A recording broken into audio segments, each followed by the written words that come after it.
Hey everyone, welcome back to my channel. I just turned the fan off, so I hope that there's no sound being picked up by the fan and it's just me.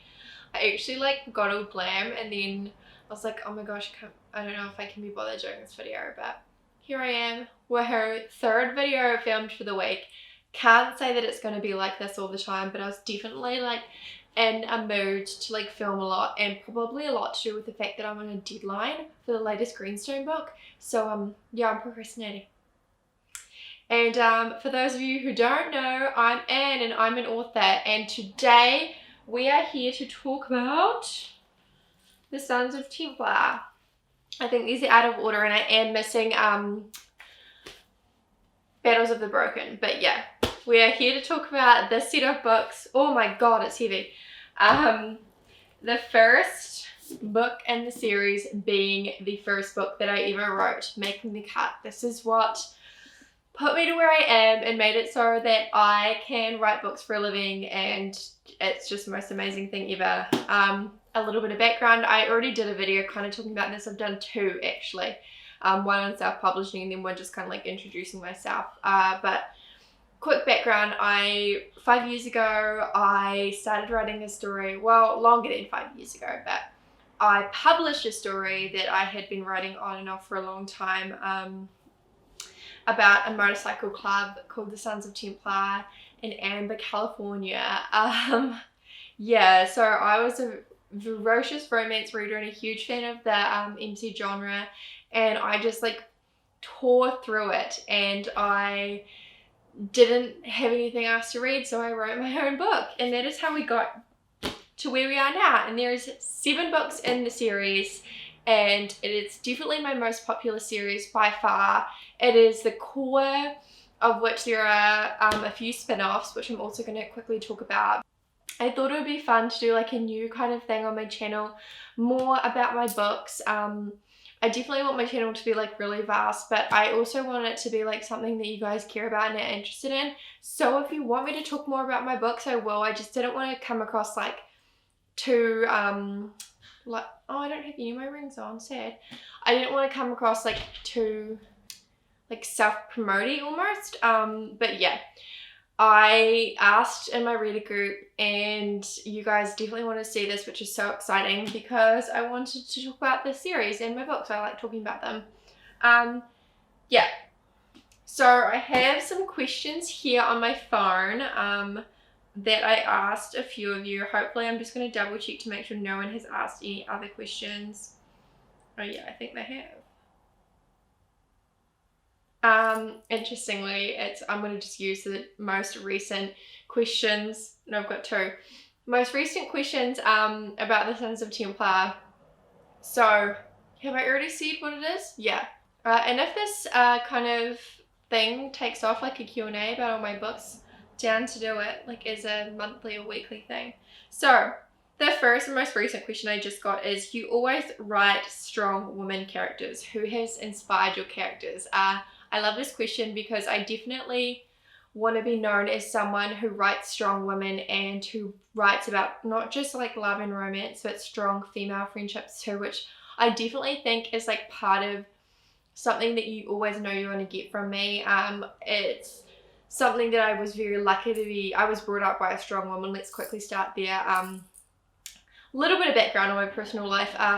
My dad died when I was really young, when I was 11, and from then on my mum played the role of both parents for me and my brother, and it was a tough time, and I definitely got a lot of my inspiration from her. The fact that she is a very strong woman, she brought us up, she taught us that we could be whoever we wanted to be, and she was always so supportive of everything that we are, and she never tried to make us be anything that we're not. So I would definitely say that my mum is one of my biggest inspirations, and beyond that, my grandmother, my auntie, many women in my family have served as inspiration for my strong female characters, as well as my girlfriends who I'm very lucky to have back home in New Zealand, who are my lifelong friends.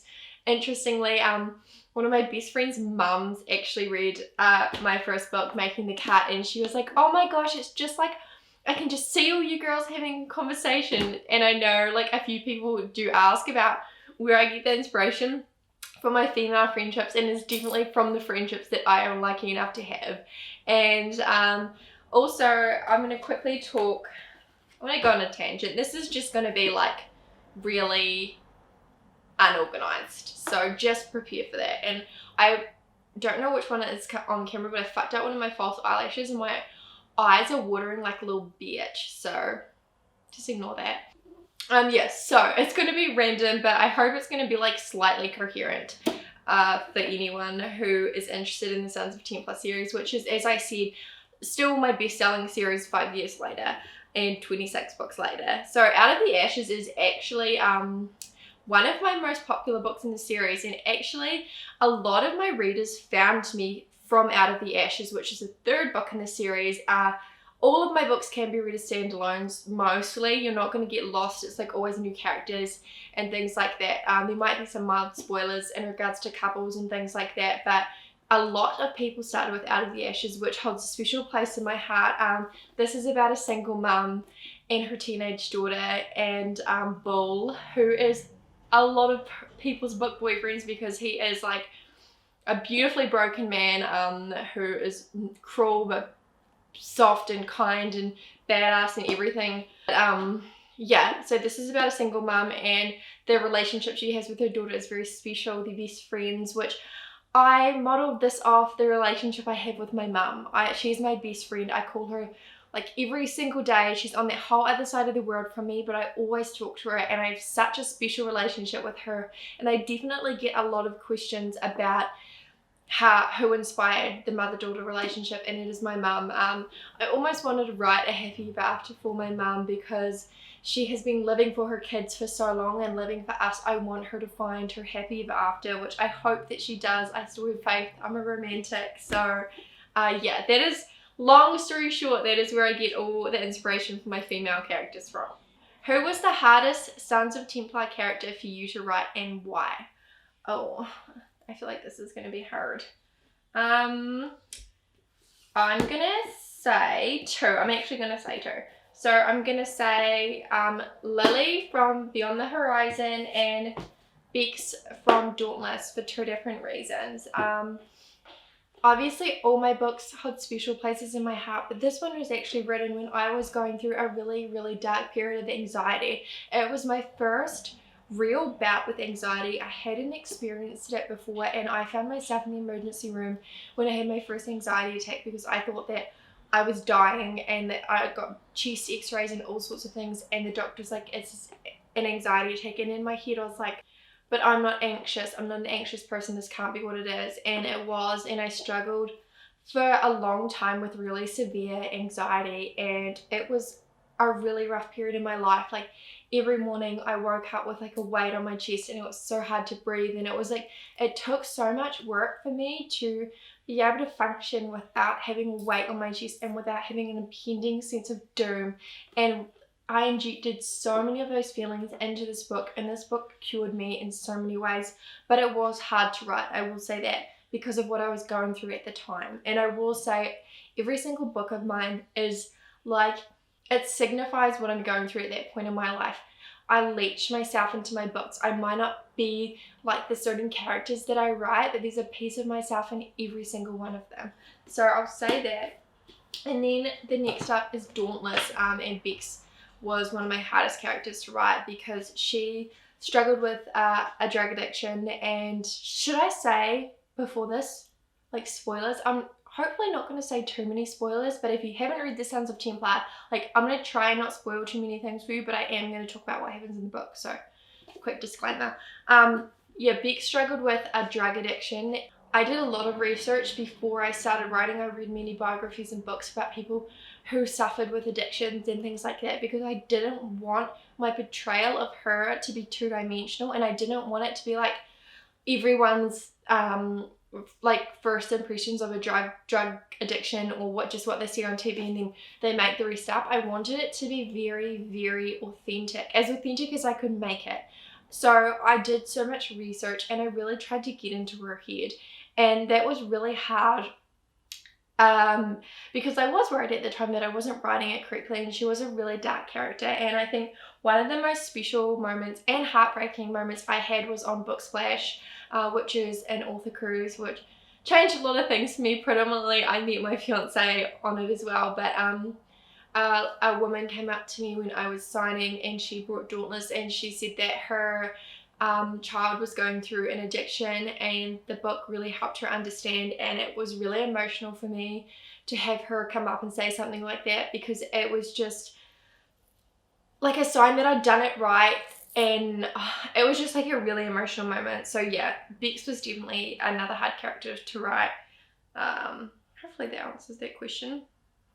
Do you see more series shooting off from the Sons of Templar? So for those of you who don't know, like, there's a big web going with all of my Sons of Templar books. I will maybe put something on the screen to show all of the books in the series, or maybe just like post below. I have the Unquiet Mind series, and I have the Greenstone series that are like in the Sons of Templar universe, and each of those has 4 books now in the series, so it is very interconnected. I've tried to do it so you're not going to get lost if you read one series first or whatever. There will be like spoilers, because you know there will be mention of couples who have gotten together or things like that, but there's not going to be hopefully too many spoilers beyond that. So I've always said you can read them in any order that you want, but there is like an ideal reading list for people that want to read it in like the best possible way. So, oh, did I answer that question? No, I didn't. I do plan on doing more offshoots from the Sons of Templar, definitely. I'm currently writing book fucking 5 in the Greenstone Security series, which is gonna feature heavily characters that we've seen before, especially in the Sons of Templar, so watch out for that. Shameless plug. This is literally the most asked question when I posted about people's questions for the Sons of Templar. Do you plan on writing books about a second generations of Sons of Templar characters, say their kids and their babies?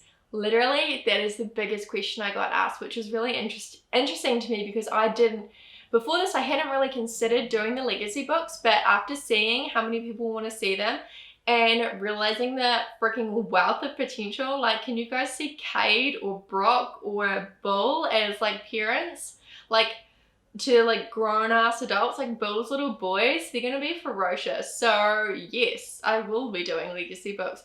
Maybe not really soon, but this has just like sparked something inside of me, so I definitely want to write that.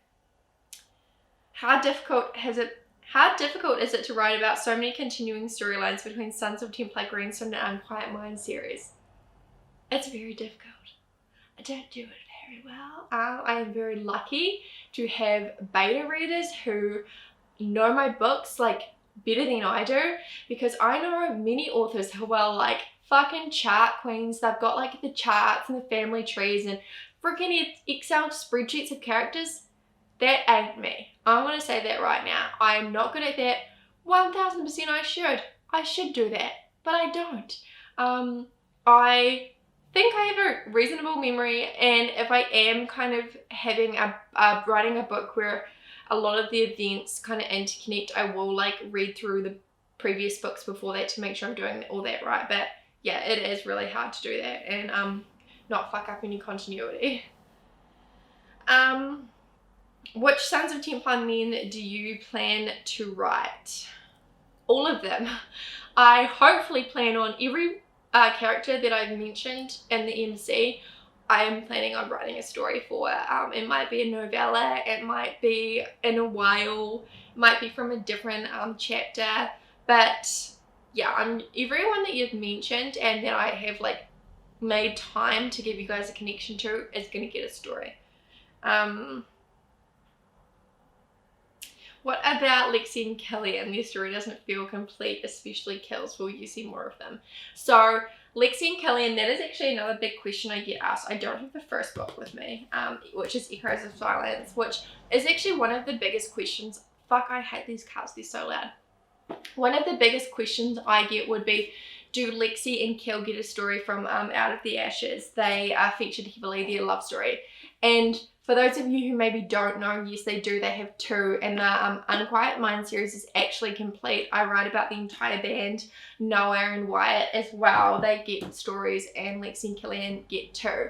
I will say that the series is complete. I'm not gonna rule out doing like novellas or something like that, but as it is, everyone has their happy ever after. That doesn't mean I'm not gonna revisit them in the future and they won't feature in like other books, but that series is finished, but we're not gonna never see them again. I hope that makes sense. The bartender, I want her history. So many hints dropped. I know. I do drop the hints for a little reason, and I'm a little bitch because I drop the hints and then you won't hear about them for a while, and sometimes I forget about them, but I will be writing the story. Alright. Did you plot the entire series before you started book 1? No.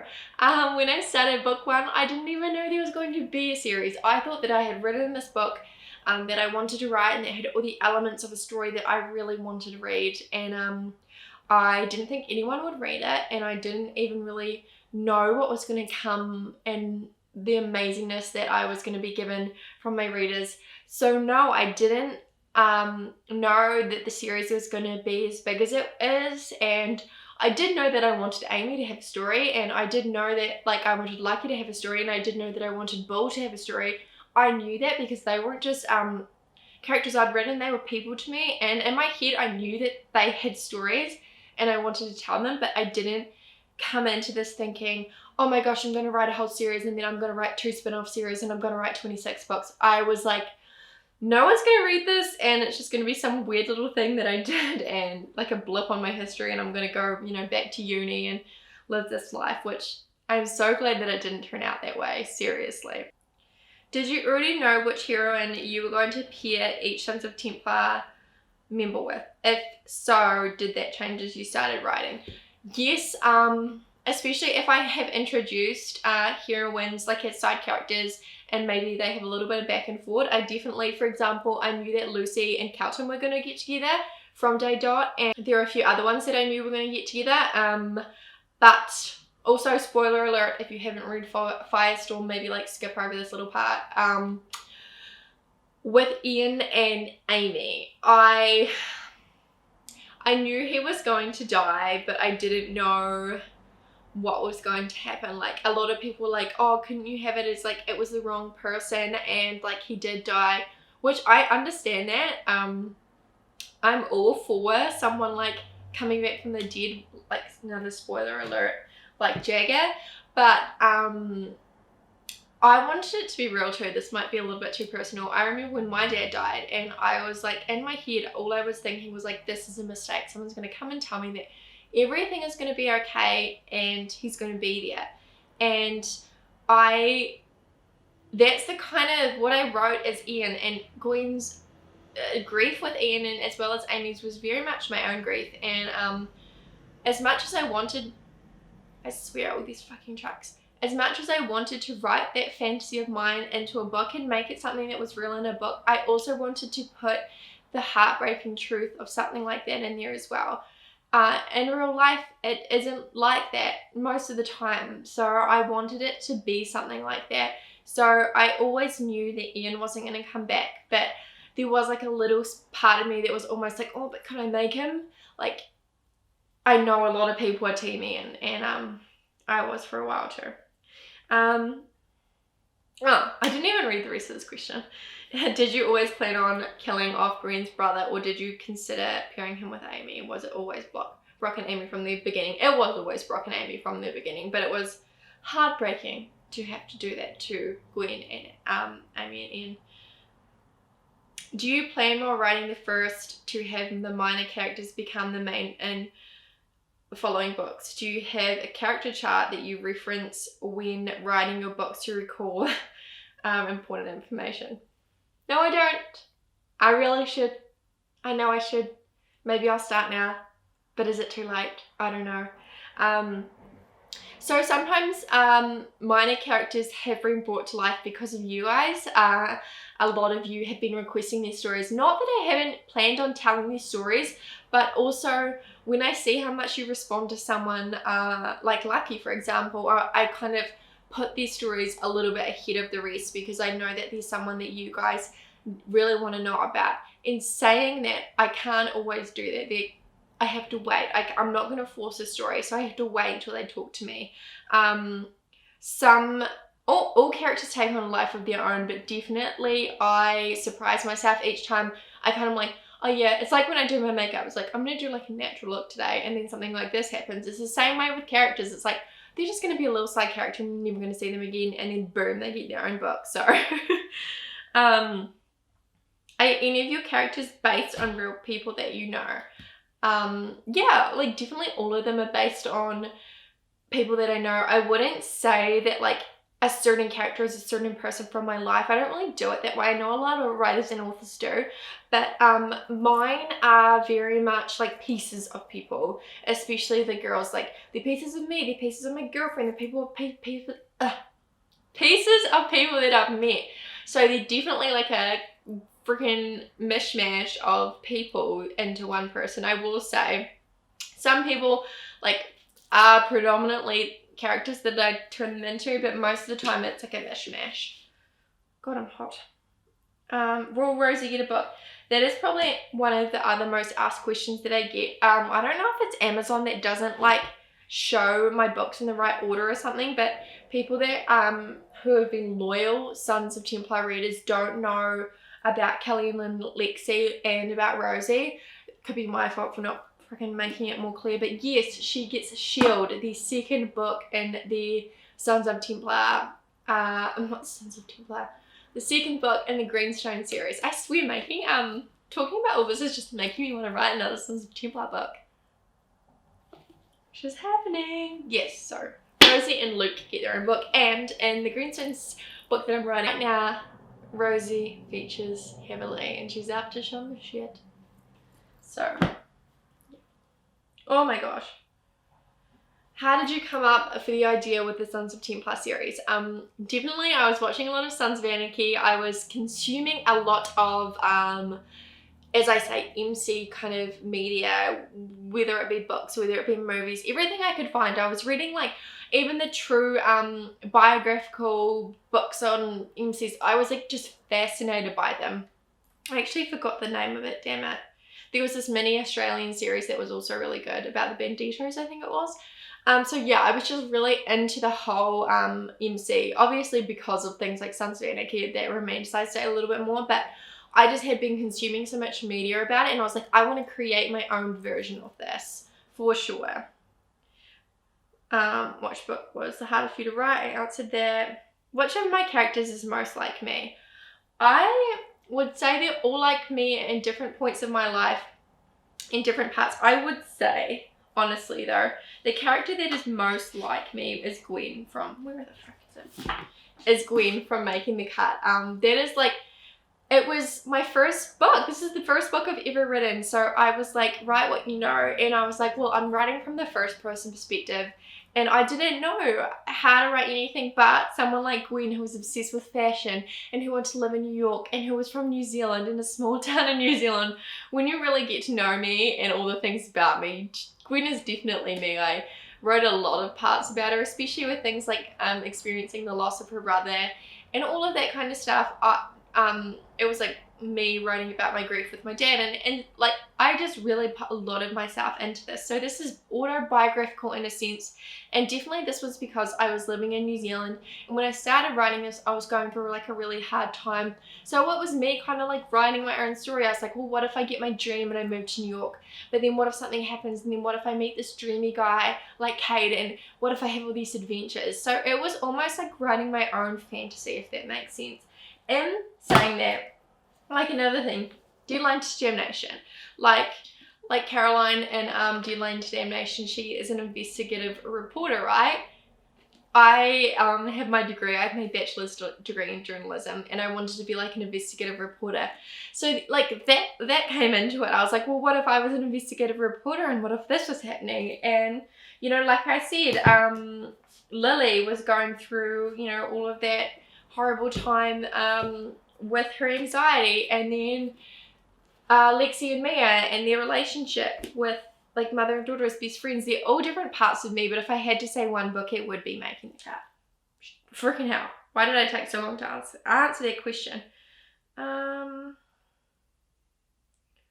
Literally, I also asked like which character everyone wanted to see more from, and you guys, unexpectedly, a lot of you want Wire. I see you girls. I see you who you want Wire, and I see you want Ranger and Lizzie, even though they have no happy ever after. And you know what?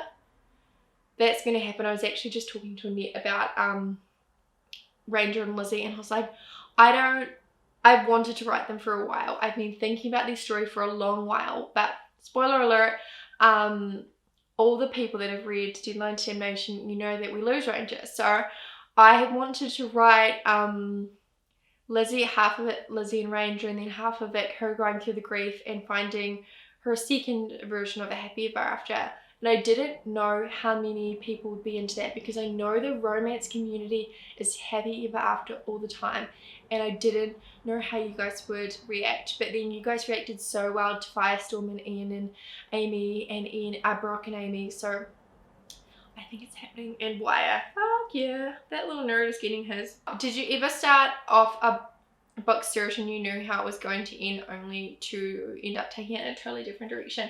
I will say the one book that I don't have here is Battles of the Broken, and that is definitely one book that I had a plan for, but I also didn't know where it was going to go. Gage was like keeping me guessing the entire time, and that one was definitely a different one for me. Most of my books, I do know roughly what's going to happen. There are some things that I have to figure out and my characters figure out for me, but Battles of the Broken, it was like the weirdest experience writing it. It was like every chapter, that was all I was given.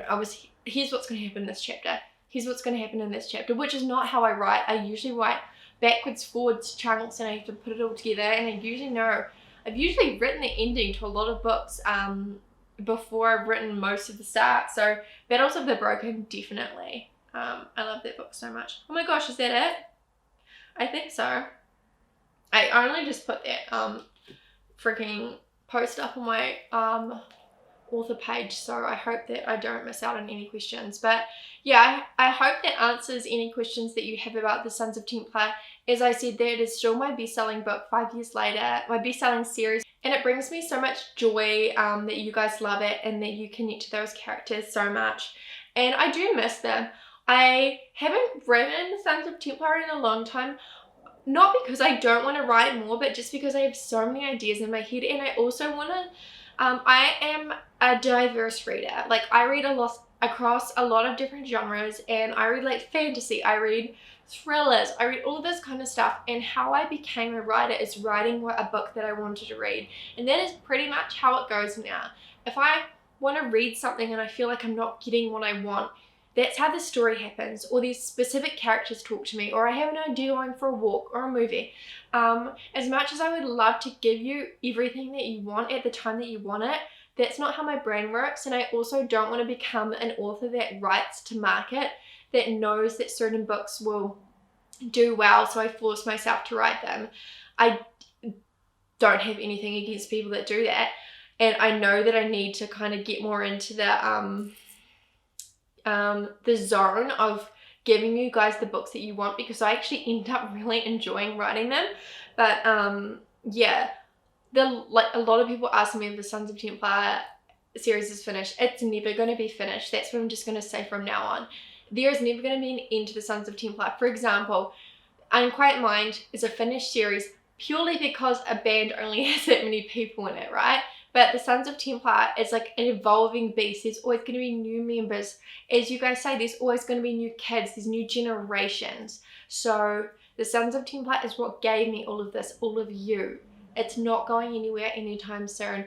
And it is, I was actually saying to one of my betas slash besties, and that it feels like coming home. When I write it, I feel safe. And I'm like, oh my gosh, this is it. Because I know that I've gotten very caught up in the industry and things have changed, and I do sometimes forget I'm here for the passion, and I'm here, the whole reason I'm here is because I'm a reader and I love to read, and I wrote myself a book. That is what I did. I wrote myself a book.